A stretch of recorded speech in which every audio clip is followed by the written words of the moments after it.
আমরা এই চিনটাকে যতটুকুনো পারি এই এক্সারসাইজের পরে একটু রিল্যাক্স হবে। চিনটাকে আমি এরকম সামনে নিয়ে আসলাম, আনার পরে আমি এই হাত দিয়ে আমি কপালের এবং এই পাশে ধরে এটাকে সামনে আনবো এবং চিনটাকেও পুশ করব।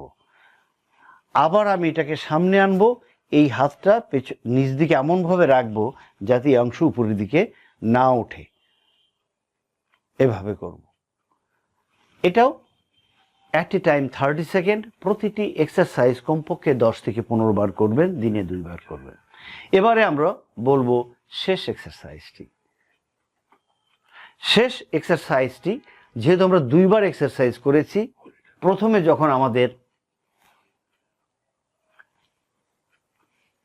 যখন আমাদের এই মুভমেন্ট ছিল অল্প, 2 বার এক্সারসাইজ করার পরে অবশ্যই ঘাড়ের মুভমেন্ট বাড়বে।